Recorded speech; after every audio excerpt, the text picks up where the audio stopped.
So before we jump in and before I introduce our distinguished guest, I did want to just kind of cover where we're at in the cohort and make sure everybody's on the same page. I know many of you are coming back from summer camps and your own vacations and all sorts of different rhythms. My kids have started school. I know some of your kids have as well. Some schools haven't yet started. So here's, as we get oriented, here's where we're at. We're 8 months into the cohort, which is exciting.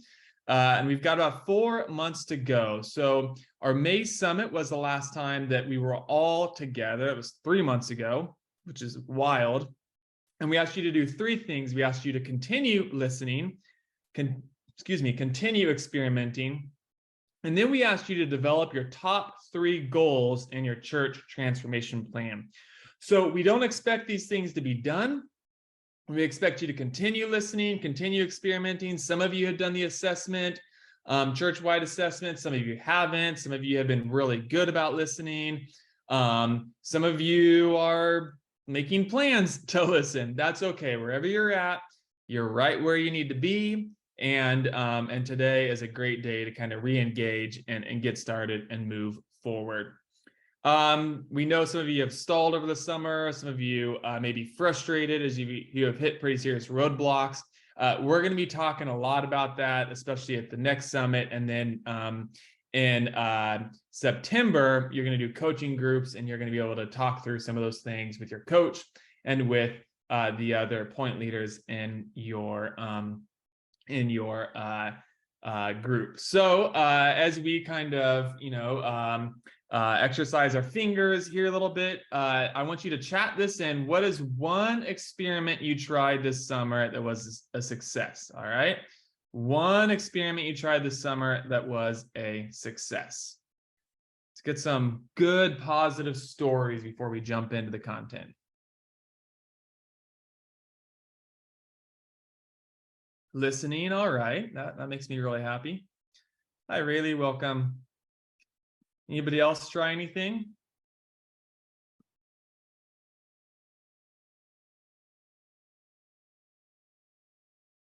Family pizza night with gangs. You can never go wrong with families and pizza. It's always a win. Love that.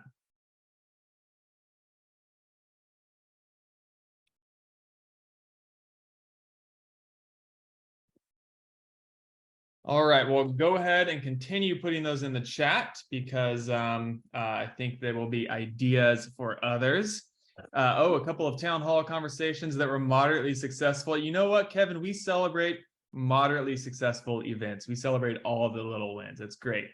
Let me jump ahead and introduce Steve Argue. Dr. Steve Argue is the Applied Research Strategist for FYI, which is just an awesome title. And he's also an associate professor here at Fuller in Youth, Family, and Culture. He researches, speaks, and writes on adolescent and emerging adult spirituality.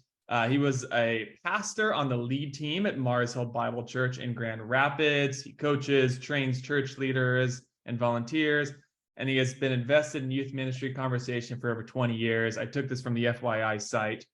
Really? Also, you don't talk to me like this all the time, Zach. I never hear you talk to me like this. He's the co-author and contributor of a number of books, including Growing With and Young Adult Ministry Now. And he's our leading young adult ministry expert, and Fuller's as well. And we're just really excited to have him here. And yeah, Steve, passing it off to you. Thanks, Zach. Well, other people are on vacation. Zach and I never take vacations because we're here for you. No, I'm joking. Great to be with all of you.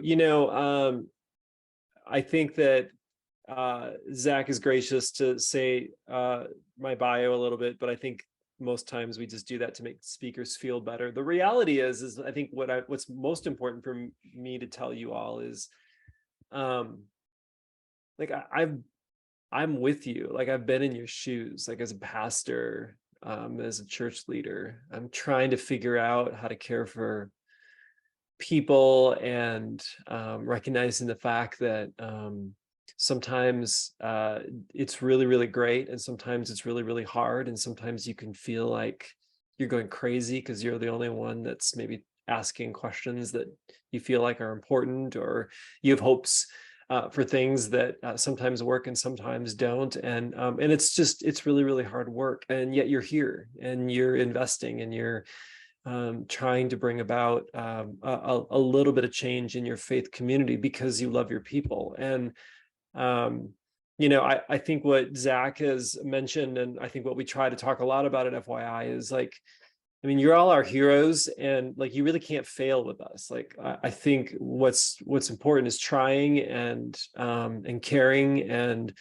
living into the space that God has called you to live. And if we can resource you or give you some language or help you with that, that's really, really great. The last thing we want to do is pile on and tell you that you need to do more, or you're not doing it right, or you're not doing it enough, right? I mean, each of you are experts in your context, and if we can help you with that, I think that that's really, really helpful. And I think also I've coached growing young churches before as well, and I think this is a really, really crucial moment for you all. It's sort of like right in between, right? Like you've the adrenaline of a new program that you jumped into in January has faded a little bit. You can't quite see the finish line. And so these are sometimes in like marathoning terms, the lonely and dead miles in between. And this is the place where oftentimes I think we have to ask, what's our why? What's most important to us? Why are we doing this? And to sort of find and rekindle that. And it's a great place to have somebody that's on the road that's cheering you on, saying, hey, we're with you. You're doing great. Keep going. And I would just say, reach out to each other, or reach out to Zach or me or Chuck or whoever, to just kind of always be honest about where you're at, because we want to cheer you on and help you take that next faithful step. So kudos to all of you for being here, and thanks for the privilege of me being able to share some of the things that I'm thinking about, and where I spend a lot of my time, and that's in this realm of emerging or young adults, and then young adult ministry, which I think is probably something in this cohort that has been alluded to. You can't help but think about sort of the grand scope of how we care for young people, from children up to young adulthood, and I would like to focus in on that part. And so I do have some slides for you. So I'm gonna share my screen, and I'm gonna try to take you through this. And let me just tell you, as we go through this, I have 4 movements, just so you know where we're going. And in each of those movements, I'm gonna stop and like take a breath and let you all react or ask a question if you'd like. I'm an enthusiastic fast talker. So I will take a break. I'm very aware of it. And hopefully we'll have those conversations. And if you're the type that just wants to wait till the end, that's fine. And if you don't want to take questions and you have them for Zach later, that's even better. So let's jump into this and see where we can go. Let me pull up my thing. Okay. Y'all can see this, I hope. Good. I'm getting a big thumbs up from Zach, and that's all that really matters to me. If Zach gives me the thumbs up, then I know that we're in good shape. So let's talk a little bit about this idea of young adult ministry. So I think one of the things that we have to sort of ask ourselves, and it's a really important question, it seems pretty fundamental, but like, who are these people that we call young adults? Like, what are they doing? Where are they? What are they thinking? And what's going on with that? And I think it's a really important question, oftentimes, because when I talk with a lot of ministry leaders, senior leaders, family pastors, youth pastors, all different types of leaders, a lot of times what I find is I'll get this question in so many words, like, where have young adults gone? Like, where did they go? We just don't see them around church anymore, right? Fair question, right? It usually is followed up with this question, like, how do we get them back, right? Like, this is sort of the impulse of like, okay, they're gone. We know they're not here.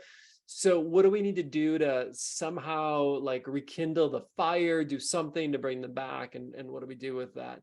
But what I find really interesting is that usually it's not in seminars. It's usually like in coffee shops or in sort of the quiet moments that I have with leaders. Once we get through these questions, a lot of times a leader will be really honest, and they'll actually follow up with this question. If we do bring them back and they do come back, what do we do with them? Like, what what do we do if they're here? Like, what does it mean for us to be a church or a faith community that actually serves young adults? And I think all these questions are really honest questions, right? We, as our communities, we lament that maybe the people that grew up in our churches aren't around anymore. We want desperately to grow young, which includes attracting younger people. And at the same time, if they are here, I mean, I think there's just a big question of, well, what does that look like? Like, is it like more youth ministry, but for 20 somethings? You know, what exactly is it? And how do we think about that? I'd like to give us, through these 4 movements, 4 different looks for you to think about this. Now, obviously, in our time together today, we're limited. I teach a whole graduate 10-week course on emerging adulthood, spirituality, and ministry. So there's no way I'm going to do it in like 45 minutes, but I hope I can give you some looks and some language, and I hope this might inspire you to your thinking, and if maybe we can have further conversation down the road. So let's talk a little bit about this. So number 1, movement 1, who are emerging adults? Great question. Like, who are emerging adults? Well, the way that we like to think about it is this. Let me just talk a little bit about it from some more developmental research sort of frames, and then we'll back into it a little bit. In order to understand young adulthood or emerging adulthood, we need to understand, first of all, adolescence. David Sandrock, a psychologist from the 90s, said that adolescence begins with biology and ends with culture. Begins with biology. Places when I'm moved from being like a child and I move into puberty, to culture. When culture says, congratulations, we see you and acknowledge you as an adult, okay? There was a time back generations ago where basically adolescence was the teenage years, 13 to 18. But what we've found is that that when it comes to this definition of beginning with biology and ending with culture, that that young people are just entering into puberty earlier, especially females. And so as early as 10, 9, 8 years old. There's lots of reasons for that, sociological, cultural, the food that we eat, other things like that. Don't have time to get into all that, but let's just assume that it's around 10 years old. Okay, so what we're seeing is this extension of adolescence that starts a little bit earlier. And at the same time, we recognize the fact that when adults are asked, like, when does one become an adult in society? Many are saying it's when you're 26, 27, 28, 29, 30. Let's just round it up, 30 years old. Okay, so so this idea of adolescence beginning with biology and ending with culture all of a sudden takes on a new form for us today. It's no longer this transitional teenage years, 13 to 18, hold your breath, hopefully get through it and get them to the other side mentality. It's a 2-decade endeavor of young people trying to navigate and negotiate their ways from childhood up into adulthood. And this sort of changes everything, right? So I like to tell youth pastors in seminars, like, just take the slide and then take it to your senior leadership and ask for a raise, right? Like, this is like, all of a sudden, like, perhaps there's more responsibility that the teenage years require from youth pastors and all that comes with that. So this changes the way we think about things. Now, to think about adolescence as like in the 20s is a little bit bizarre, right? There's just a dramatic difference between a 13-year-old and a 23-year-old. So what happened was around the turn of the millennium, around 2000, Jeffrey Arnett coined the phrase emerging adulthood. This is the period between 18 to 30. 18 is pretty significant. It's typically the point when young people are graduating high school and all of a sudden their world is opened up to them. They have different options, school, work, gap year, military, travel. You know, they can do a lot of different things at 18. And so all of a sudden the experiences of young people change because they have more opportunity. And at the same time, they're still young and they're feeling a bit anxious about who they are and the confidence that they have. 30 is not a set number, but it seems to be one where if you talk to the typical 20-something, they want to have traction on life by their 30. Like, just have a conversation with someone in their 20s and be like, hey, you know, how old are you? And and like, where do you want to be when you're 30? And you'll see them panic just a little bit because they want desperately to have some sort of traction in their life, vocationally, relationally, even spiritually, by the time that they hit 30. So this 18 to 30 is sort of this unique developmental period that's called emerging adulthood. And there's a lot of different research that that points to that. This is something that is happening not only in the United States, but it's a global phenomenon. It also seems to express itself more in more heavily populated areas. But we do see that there's something pretty significant about what's going on here. Now, those emerging adulthood might not be a term that you hear a lot. I'll use it just for the sake of this seminar, but there's some other terms that maybe you're familiar with. You first of all have millennials. Right now, millennials, this is more of a sociological term, a generational term. So these cohorts continue to get older, right? So millennials right now are like 23 to 43 years old, okay? So a lot of times people in your church are probably like, oh, those millennials, they're eating all our avocados, they wreck the housing market, whatever.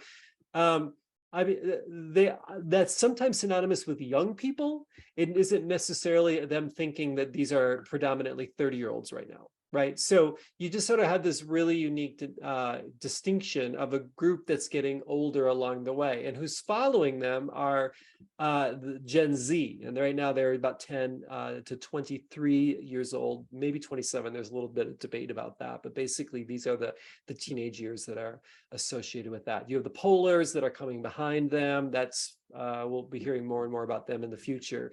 But what's interesting about these sociological generations is there's usually something significant that's happened in their time in their life when they were teenagers that oftentimes has an effect on the way they look at the world. So for millennials, we might think of like 9/11. Like that was a significant moment where something happened that changed the way they thought about the way the world works, about violence, about terrorism, about how we think about ourselves as a country, et cetera, et cetera. So that could be one of those significant things. Gen Z, I mean, obviously we could think about the pandemic. This is shaping probably the way they think about health, about our vulnerabilities, about policy, about a bunch of things associated with that, about education, about relationships with their families. It's been a significant time. So there's something unique about sociological cohorts. The thing we just have to remember is that they're constantly getting older, where emerging adulthood, like adolescence, is a developmental period between 18 to 30. Now, in most church world, we don't think about any of those things, and we just call them young adults. These are people that have sort of graduated high school and they're not married yet, right? So as one of my students said to me, church is the only place of all the organizations that I connect with that keeps asking me about my marital status. Okay, so we sort of have this ambiguous young adult world that in church world we often talk about, and that ambiguity actually creates a problem, right? It's really hard to minister to a group of people if they're ambiguous. If it's a mist, it's really, really difficult to do that. So a lot of our work has been to try to understand who young adults are. So what I want to talk about in our remaining time is this space right here. That we would call emerging adulthood, that transcends millennials and Gen Z, and also is probably called young adults in a lot of your churches as well. And so there's just a lot to think about associated with that. And this oftentimes brings about a lot of the confusion. Now, with that in mind, I know you've probably seen, someone has shared with you, because this is a growing young cohort, you've probably seen this slide, right? Where like life is crazy. Like it used to be like linear. You go from high school to college to job to getting married or kids in that order, to a world where people that graduate high school find their life journey in a lot of different ways. Okay. And I think the challenge associated with this, as I know some of you have probably reflected upon, is that I think that the linear line cutting through this is most churches program the ways that they serve people like post high school, right?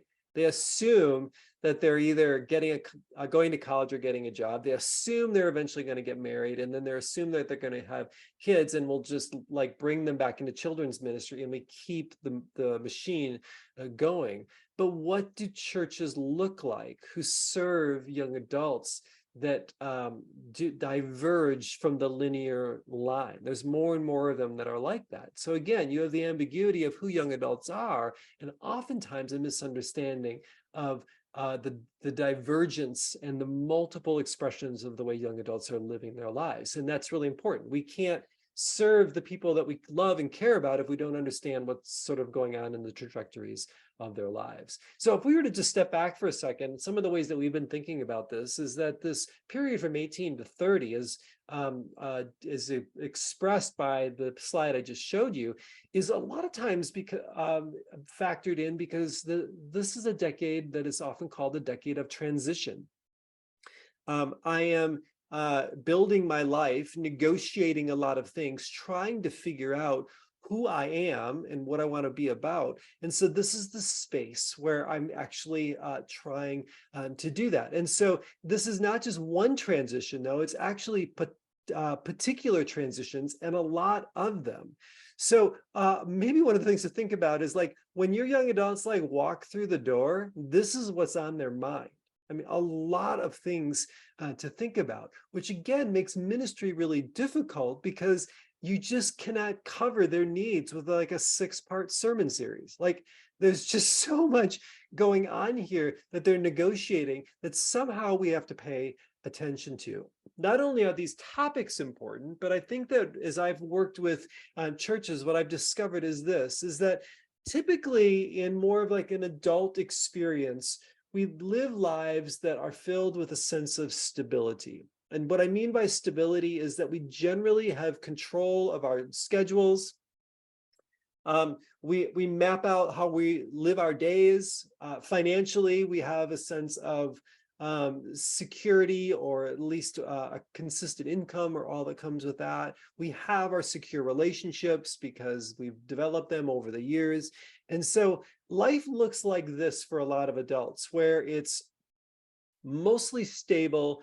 Sometimes there are these moments of instability that comes up. And then what we do is we try to work through that and find the sense of like equilibrium again, or a sense of stability. The problem is I think sometimes we think that emerging adults also live with this existence when their existence is actually the complete opposite. They have very little stability.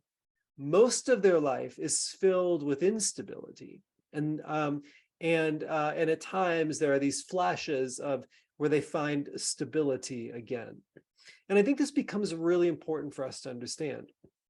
If young adults are living a life most depicted by instability, what does it mean for how we think about ministry for young adults? Let me tell you what doesn't work. A consistent 9 a.m. Sunday morning service for young adults. It's not going to happen because they're traveling, they're working, they're holding down a bunch of different jobs.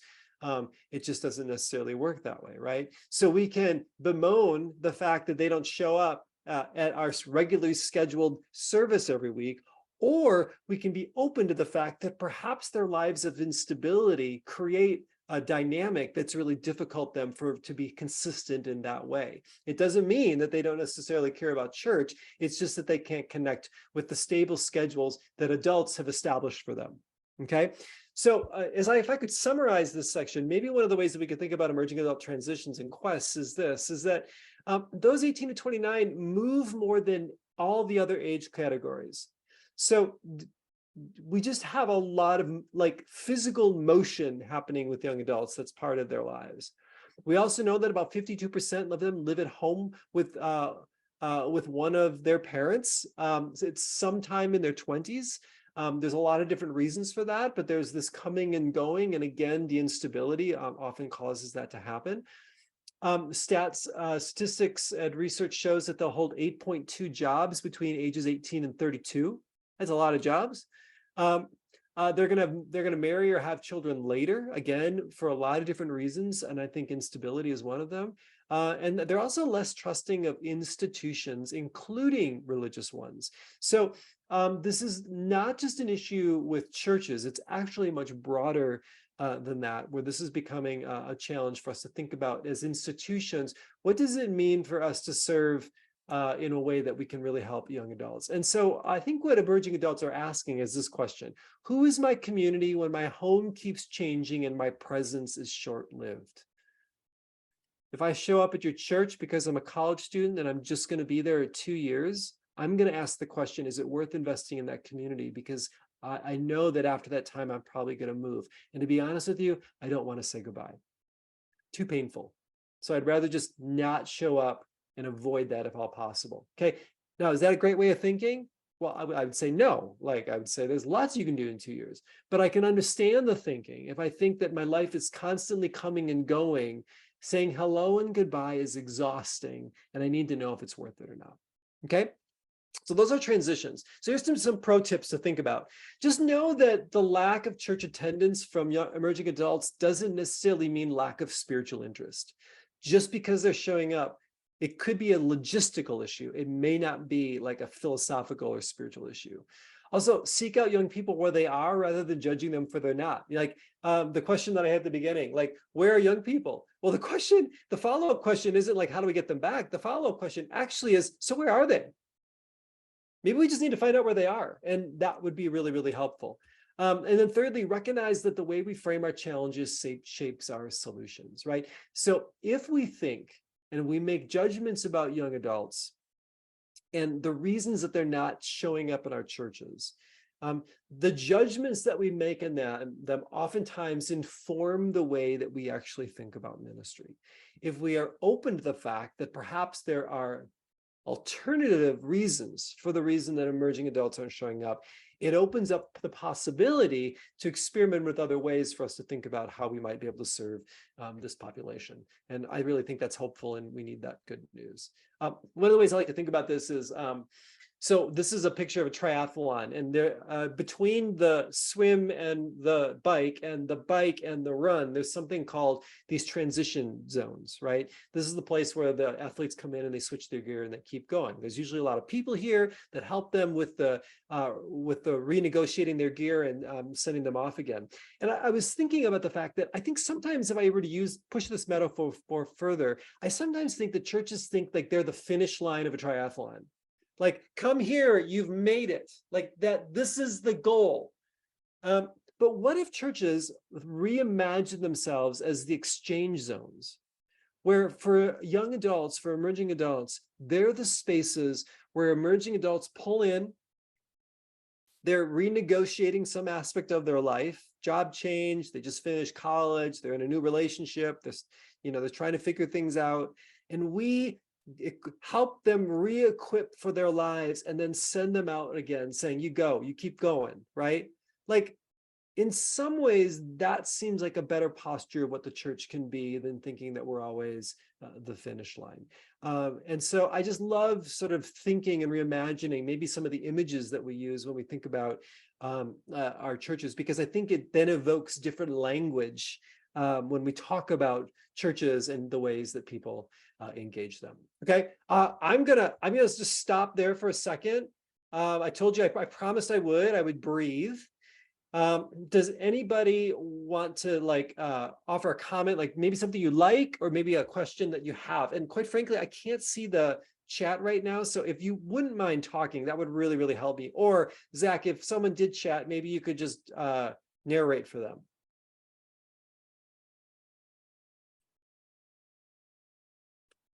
And if you don't have anything, I'm just going to keep going. Just, I guess one question that I might have. Yeah, Kevin. I think curiosity is so important in all of this, right? That we're actually interested in the answers. Yeah. And that we're driven by wanting them in our churches. How do you cultivate curiosity in a place that largely seems indifferent? And I don't mean that my church is necessarily indifferent, but we have an older generation that says that they want young adults and do absolutely nothing to engage young adults. Yeah. or they want young adults in the church, Yeah. but put forth no effort to try and connect with young adults or show no curiosity at all. Yeah. They look to the pastors and the staff and say, hey, where are they?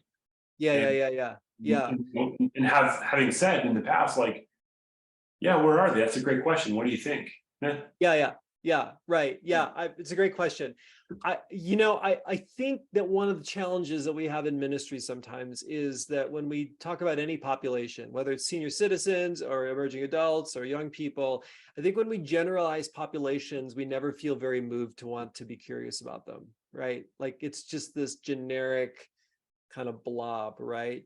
My guess would be, and this is, I think, is really, really true, and I'm actually finding this more and more, is that you talked about this older, population in your church. I bet they have grandkids, and they care about their grandkids. And when it comes to emerging adults, like to give them a name and a face, actually can be quite compelling for those that are older, that don't know how to necessarily map onto a generation that they don't understand. They're so far removed in that sort of way, but they care about their grandkids in some sort of way. So I think a lot of times what I try to do in these conversations is to get them interested, is to say, tell me about your granddaughter Sarah. Like, what do you think she's going through? What do you think if she came to our church? What would she need or want from you and from our community, right? And I think what it allows it to do is personalize it. Otherwise, I think we can keep people at a distance. And I think relationally keeping people at a distance is a problem, and quite frankly, theologically keeping people at a distance is a problem as well, right? We can't shout good news from a distance. That's not good news. Good news is always whispered up close.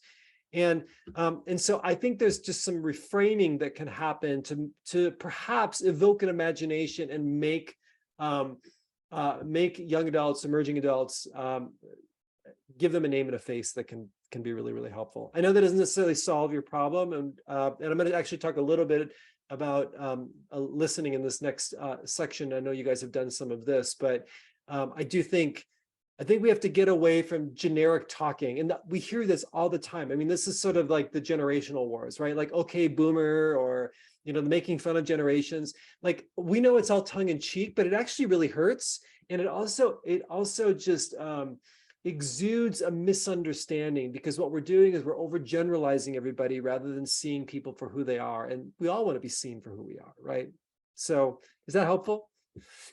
Yeah, I guess what's really interesting to me is that, we've had some of these conversations about grandkids, but it seems like the posture in the church is, yeah, we want them here as long as they do things the way we want. And so we want our grandkids here because we want the church to continue. We just don't want anything to look differently. And like, we'll know that their faith is growing when they see that our way is actually the best way. That's spiritual maturity, when they realize that the hymns are actually the best kind of song you could ever sing. And when they get that, then we'll know that their faith is real. I mean, that's obviously going to be really hard to do, right? I mean, you just know the writings on the wall with that. I mean, I think I was in a pastoral visit like less than a month ago with and I know generalizations, but with someone who represents the over 60s in our church. And that person verbatim through tears said to me, the young people have stolen my church. And she went on to mention Growing Young, and she said, the fact that we're doing Growing Young tells me that I'm not important to our church anymore. She said, because it's called Growing Young, and because young is in the name, she says, I want nothing to do with it. And I don't know how to soften that, or how to show care in that, like, there's just a sense in which if we don't engage young people, the church won't be around. So there is a youngness we want. But that means accepting them for who they genuinely are too. It's a real challenge. Painful tension. It's a real challenge. I don't know if you guys have had Scott Cormode as a guest lecturer yet, but he talks about how we tell stories of future hope, and this idea that for this particular individual, Kevin, that you talked with, I think she needs some pictures or some stories of what growing young looks like, where it's not just about, in her mind, she thinks it's just caring about favoring the young people at the expense of the old, right? Which isn't what growing young is, which isn't what you're trying to do, right? But I think that I think people have a difficult time sometimes with change because they think they're going to lose something. And the reality is they probably are, but there's also something that they can gain as well. So, I just wonder if, eventually you can look for the stories where young adults find a friendship with one or two older adults and the beauty of that and what happens, right? And then you can share that story and say, no, I don't know what you mean by you're growing young, but this is what I mean by it. Like, you feel lonely, like this young adult shows up and talks with you, like that's a good thing, and you can share wisdom with them, and and that's what it's about, right? So the best marketing even in your church is never gonna supplant congregants talking to each other, right? And saying this is legit, or I actually had a good experience, right? And it's just a slow process. I think that that's part of it as well. I do think there is a particular level though, where if you have people where are going to be like, I'm not changing at all. Well, then I think it gets back to what you said before. There's a cost to that as well, right? And I think that's the thing that people don't think about. Well, we just won't change. Okay, you don't have to change, but there's a consequence to that as much as changing. It's both and, right? And so I think that can be really, really hard. But I do think if emerging adults are just people that have to show up and get with the program, that's just one of the reasons they're not showing up. They don't feel heard, right? And I'll explain about that in a second, but I do think that that's a challenge to think about. So more we got to talk about with that, Kevin. I got to keep going, but I don't mean to cut off that very heartfelt and thoughtful comment, but I hear you. And I hope that Zach and the team can continue to brainstorm with you about ways to negotiate that, because it's very real. And a lot of churches that we work with have wrestled with that. So, all right, I'm going to keep going. All right, Zach. What are emerging adults thinking about? There's lots of things they're thinking about. They're thinking about this. I already mentioned that. I won't mention it again, but they're mentioning about all these things. And, I think what gets in the way of good empathy sometimes and good listening is the fact that we really don't understand what empathy is about. And I won't spend a lot of time on this, but, it's more than just good intentions. It's actually a skill. And they're actually get in the way of empathy. Some can be closeness bias. This is when we think we understand the people that we are working with, but we actually don't, because they're actually different. So sometimes our familiarity with those that we're serving can keep us from continuing to ask questions about them. And so even though they're close, there's actually a distance, and that's when misunderstanding happens. The other thing that I've coined intra-generational speed is this reality that the world is speeding up in such a way that people's experiences oftentimes aren't shared like they used to. A big and important value with growing young and with research that's done on faith development is this idea of intergenerational faith, right? When you have the generations talking with each other, it's always going to be better, which I completely agree with.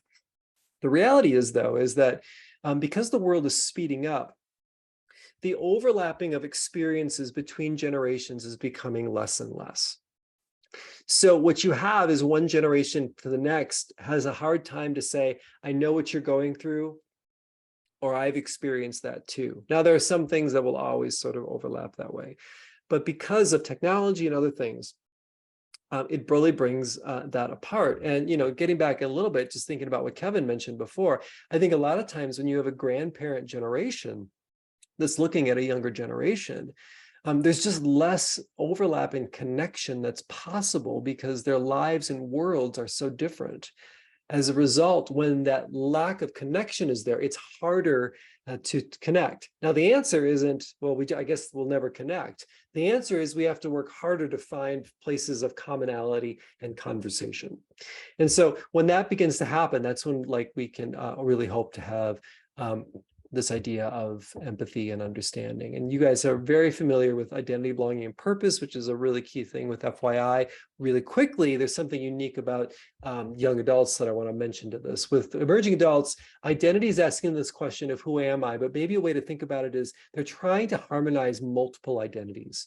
They finally have the brain maturity, and they actually have like the psychological ego, and I mean that in the best sense of the term, to be able to reflect on their lives and to think about what they've inherited from their family or their family history, who they are as individuals and what they want to take forward with them. So they're thinking about, what does it mean for me to live? Who am I based on my gender, my orientation, my race, my ethnicity, my socioeconomic status, my religious tradition, all those things an emerging adult is trying to harmonize and make sense of. And so there's a lot of work that goes into them thinking about these things. And with that comes a lot of questions as well. And they are trying to answer those. When it comes to belonging, what's interesting is that belonging has really a two-pronged approach that's really important. Belonging is more than just like feeling welcomed in a community. It also has to do with being able to express and use their agency within the community. They want to feel welcomed, and they want to know that they have a voice that has potential to shape part of the community as it moves forward. So if I don't feel like I have a voice, according to an emerging adult, I don't feel like I belong. So there's a lot of churches out there, not any of yours, but others that have on the website that everybody's welcome, and especially young adults are welcome, which is great. But a lot of adults, young adults, want to know, like, if I step into this space, I know I'm welcome, but do I have a voice? Or are you going to just tell me to basically just get with the program? That does not feel like belonging to them. And a lot of times they'll leave and try to find another place they can find that belonging. And then when it comes to purpose, I mean, they're just trying to really be committed to meaningful work that leads to behavior that moves toward that goal. So I think for emerging adults, a question that I ask them a lot of times, my students and others, is I say, you know, what's your gift to the world and how are you developing it? That question has two really strong points to it. One is I'm acknowledging that they have a gift, and I want them to know that. But I'm also challenging them and saying, and how are you developing that gift to become who you want to be by the time you're 30 or whatever it might be, right? So purpose gives us an opportunity to acknowledge and see what emerging adults are becoming, but also pushing them to recognize the fact that the third decade of life is a decade of investment, where they're toning those gifts so that they can use them to their capacity as they move into their 30s, 40s, and 50s. So, you know, I think that identity, belonging, and purpose are human quests and questions that are raised. They look differently for adolescents than they do for young adults. And then as we get more mature, we still are asking these questions, but in different sort of ways. One of the things that I'm not going to share with you right now because we're running out of time, is that we did a bunch of listening with over 40 churches and like hundreds and hundreds of young adults, asking them questions about their lives. And we curated all these things, all of these narratives that we got back through these multiple churches into what we call the young adult vignette. And this is a way that it sort of expresses like what they're thinking about and what they're going through. I don't have time to go through that right now, but in our book, Young Adult Ministry Now, the whole narrative is there. But if you really want to know, like what does identity, belonging, and purpose look like, feel like, how do they talk about it? This vignette is one that is quite powerful and truly helpful. As a matter of fact, we tell people, and this is great to do with them, is we actually print off the vignette. And if you could sit down with the young adult and just have them read it and then ask them to like highlight what they resonate with or something that they disagree with, it fosters this beautiful conversation that you can have with them because it's really rooted in us listening to young adults. along the way. So again, I'm going to have to skip this now. I'm super sorry about that, but it's there for you in our resources, and Zach can get you connected with that. So as far as a pro tip for this one, seek to understand emerging adults on their terms, not yours. Empathy and understanding are not endorsements, they're compassion. Some people are always like, well, if I empathize with like young adults, does that mean I agree with everything that they believe? The answer is no. I mean, the whole point of empathy is understanding and knowing where they're coming from. And then I think we just listen for their quest for identity, belonging, and purpose. They're really asking them. And I think it's really, really important for churches to have that. One church in Indianapolis did a ministry where they talked about porch night. And what they did is people in their community who had porches in their homes would just sit outside and talk with people that came by, or they invited young people to show up and have some refreshments and hang out. And what I love about this image is I think maybe another look that we could think about as churches is I think we're always trying to get young people and young adults to a program. Like we're marketing toward them, we're trying to get them somewhere. But perhaps the posture that we need to have as churches with our young adults is almost a porch mentality where we're just available. Like we don't have any agenda, and we're not so busy that we don't have time to actually like be present when people show up.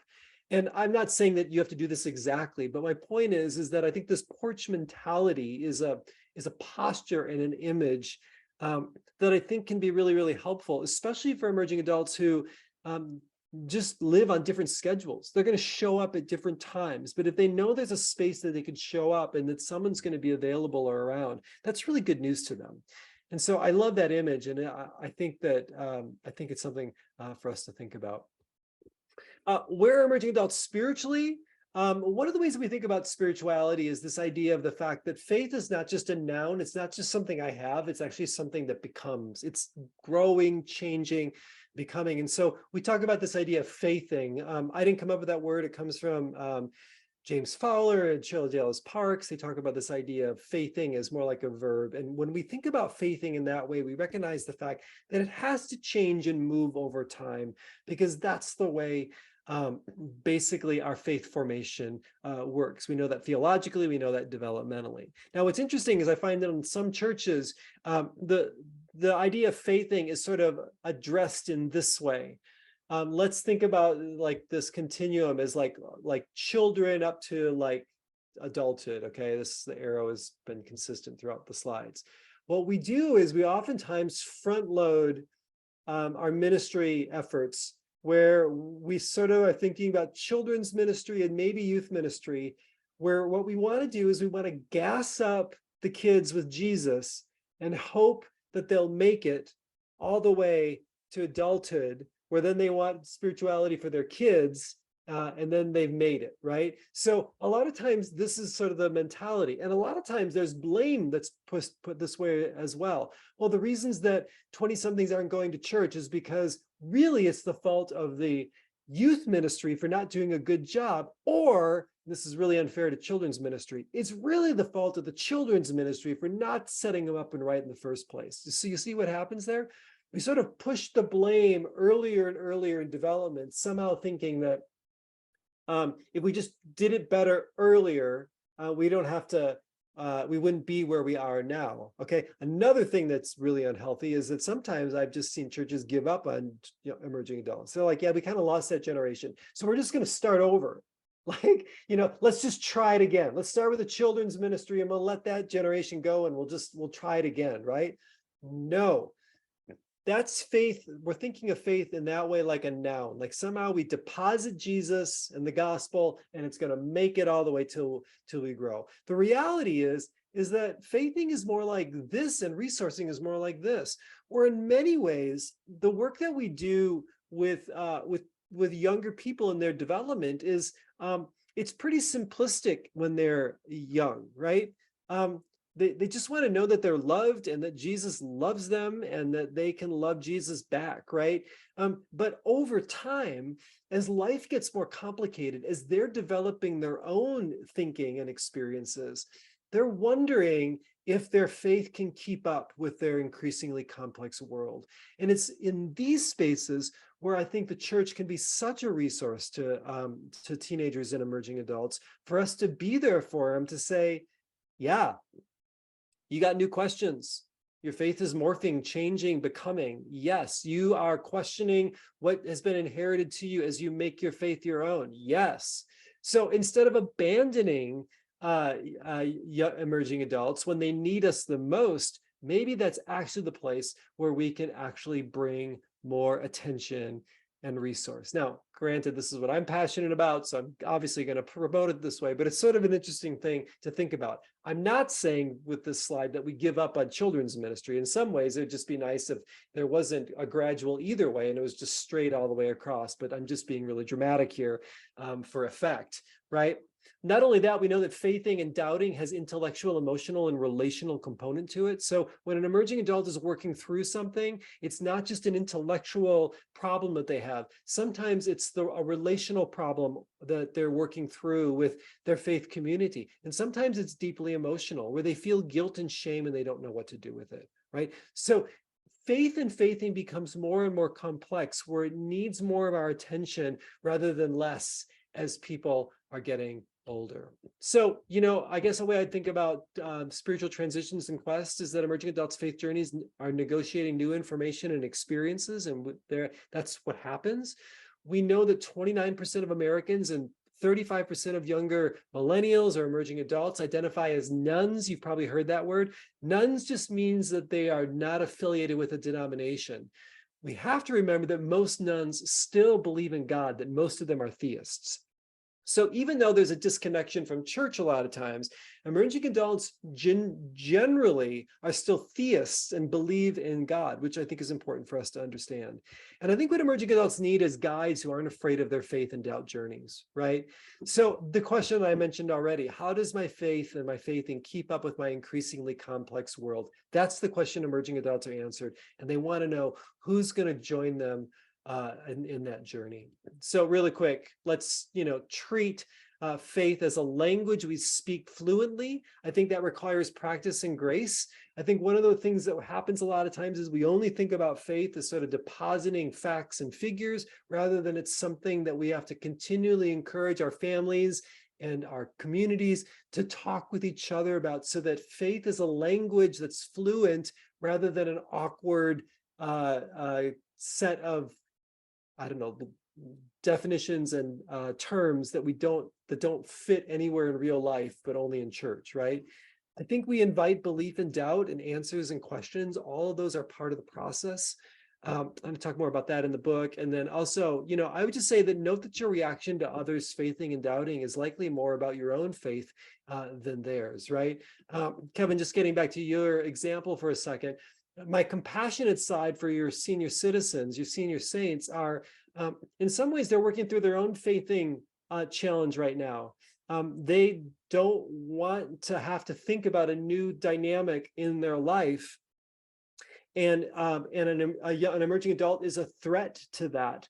But perhaps this is an opportunity for them to actually continue to be growing in their own faith formation as they think about what they're afraid of, what's going on there. And I'm not saying that's going to be easy to solve. It just gives me compassion to know that this is more than just they're stuck in the mud, or they're just curmudgeons. That's not what it is at all. They actually are having a faithing experience of which the Spirit is convicting and challenging them in powerful ways, and they don't know what to do with it, right? So now my questions change as I interact with them, rather than trying to convince them that young people are going to look a little different than they anticipate, right? So I think these are important things to keep in mind. So how far are we willing to accompany emerging adult spiritual journeys? That's, I think, an underlying growing young question that's really, really important. It's more than just getting young people to get with the program. It's much bigger than that. Now, I told you I'd take a break. I'm going to lie. I'm going to keep going. I got one more here, and I want to honor your time. The other question I just want to raise really quickly is, where are emerging adults, right? A lot of times we're like, they're out there. We got to bring them in, over that campus over there, or that coffee shop. How do we reach them? That's great. Do that for sure. But I think some things to start with is to remember that emerging adults are your post-youth group kids. Like, reach out to those that you've already invested in, okay? And I think emerging adults, need to know that they still matter in your community just because that they've graduated. Sometimes emerging adults are in the scene because their faithing happens beyond church programming. I mean, we just don't see it. There's something in student development called night campus, right? Day campus is the classes that I show up at. Night campus is how I'm making meaning of the world, not in class, but in all the other things I'm doing. Parties, dorm, friendships, sports, whatever it might be, right? So if we think that like faith and faithing only happens like in the programmatic spaces that we create, we've missed the chance to recognize that actually the majority of it happens beyond the programming.